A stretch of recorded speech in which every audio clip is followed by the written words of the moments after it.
Hello everyone, welcome to my YouTube channel Being a Best Teacher.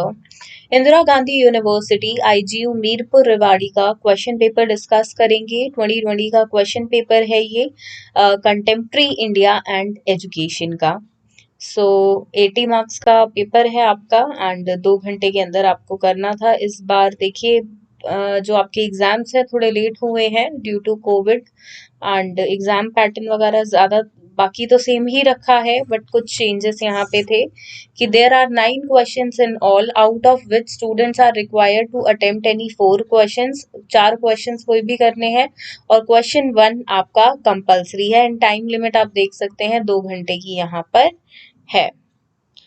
And question 1 से start करेंगे। First question is write short notes on the following. First is directive principles of state policy, second is merits of national policy of education 1986, then advantages of modernization, then contribution of education for the establishment of democratic social order.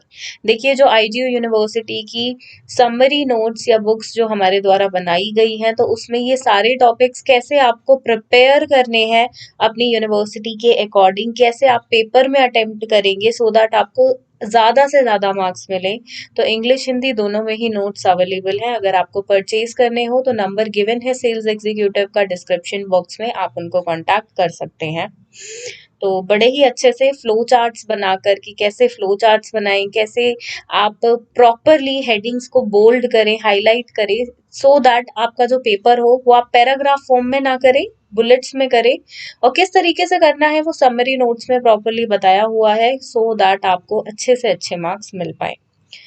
Then second question is discuss the right of education 2009 and its educational implications. ये question मैं आपको बहुत बार बता चुकी हूँ, आता ही आता है। इस सब्जेक्ट का एक बोल सकते हैं स्टार क्वेश्चन है, ये हमेशा ही आता है लगभग। Then question number 3 is elucidate the role of education in empowerment of socially disadvantaged section of the society। तो एम्पावरमेंट कैसे किया जा सकता है जो सोशली डिसएडवांटेज सेक्शन है सोसाइटी का, तो वो काफी सारे हैं। इसमें आप फीमेल्स को भी इंक्लूड करेंगे एंड जो हमारी कैटेगरीज हैं लाइक स्लम चिल्ड्रन है तो एंड SC ST OBC सबके उसी में आप लिख सकते हैं। या इसको खाली हम अगर बुक की बात करें तो स्लम्स के लिए इसमें ज्यादा रोल दिया हुआ है। तो हमारे द्वारा जो नोट्स बनाए गए हैं उसमें स्लम्स और फीमेल्स दोनों के हिसाब से आपको मिल जाएगा जो सोशली डिसएडवांटेज सेगमेंट होता है और कैसे देखिए एजुकेशन वहां तक भी पहुंचाई जाए। और ये क्वेश्चन भी एक तरह से फिक्स्ड है, आता ही आता है बट इसकी लैंग्वेज चेंज हो जाती है। चॉइस में हमेशा ये क्वेश्चन रहता ही है बट हमेशा घुमा फिरा के पूछा जाता है। और जो मेजर चीज पूछी जाती है कि कैसे आप जो सोशली डिसएडवांटेज सेक्शन है सोसाइटी का, कैसे आप उसको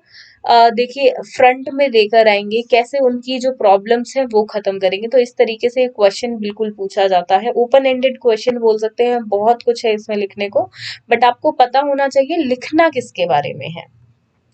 Next is question number 4. What is the importance of National Curriculum Framework NCF 2005? ये क्वेश्चन भी हमेशा आता है, एक स्टार क्वेश्चन अगेन है। देखिए राइट टू एजुकेशन और NCF पे क्वेश्चन इस सब्जेक्ट में ना आए तो ऐसा मुमकिन नहीं है, ये क्वेश्चन आते ही हैं तो स्टार क्वेश्चन है again. Then explain the main problems in implementation of NCF 2005। Importance का भी यहाँ पे फ्लो चार्ट बनेगा, देन आप बताएंगे। देन जो प्रॉब्लम्स है उनका भी फ्लो चार्ट बनेगा, देन आप बताएंगे। और NCF की इम्पोर्टेंस पूछी है तो ये नहीं है कि आप डायरेक्ट इम्पोर्टेंस लिखने लग जाएंगे। आपको स्टार्टिंग में NCF क्या है थोड़ा उसके बारे में बताएंगे, मीनिंग, कुछ डेफिनेशंस बताएंगे उसकी एंड देन आप ऐसे करके कुछ कैरेक्टरिस्टिक्स वगैरह बता के देन इम्पोर्टेंस पे आएंगे। डायरेक्टली इम्पोर्टेंस पे नहीं आते, थोड़ा बहुत हम टॉपिक के बारे में भी बिल्कुल बताते हैं।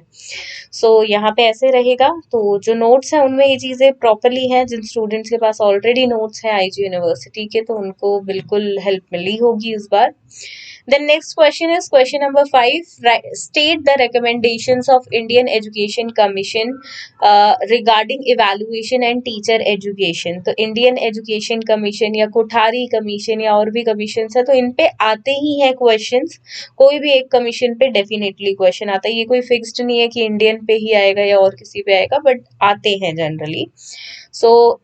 किसके रिगार्ड में आपको लिखना है इंडियन एजुकेशन, इवैल्यूएशन के और टीचर एजुकेशन के रिगार्ड में आप अटेंड करेंगे। Next is question number 6. What do you mean by universalization of elementary education, UEE? इसकी वीडियो भी आपको मिल जाएगी, देखिए चैनल की प्लेलिस्ट में, तो आप जाके देख सकते हैं। बड़े ही अच्छे तरीके से मैंने आपको एक्सप्लेन करने की कोशिश की है। साथ में discuss it's problems in details, जो UEE की प्रॉब्लम्स है उस पर भी वीडियो है, तो आप देख सकते हैं। Then question number 7, what do you mean by 3 language formula? And देखिए 3 लैंग्वेज फॉर्मूला की बात हो रही है तो कोठारी कमीशन की बात ऑटोमेटिकली होगी, बट 3 लैंग्वेज फॉर्मूला के कंट्रास्ट में आप सिर्फ कोठारी कमीशन के बारे में बात नहीं करेंगे, अदर कमीशंस में भी जो इसके बारे में बात की गई है वो भी आपको लिखना पड़ेगा।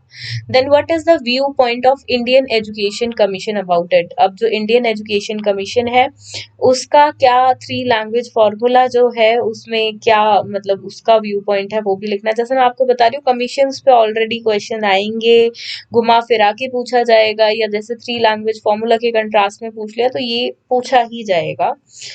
जैसा मैंने आपको बता दिया था इसके कंट्रास्ट में आपको बिल्कुल करना है। Then what changes do you recommend in its form for its effective implications? तो यहाँ पे आपके बारे में पूछा गया है कि आपका क्या, देखिए व्हाट चेंजेस आप जो है रेकमेंड करेंगे कि जो इफेक्टिव बन जाए, जो इम्प्लीमेंटेशन करे 3 लैंग्वेज फॉर्मूला की, तो आपको उसमें चेंजेस रेकमेंड करने हैं अपनी साइड से। तो यहाँ पे आप कुछ भी लिख सकते हैं।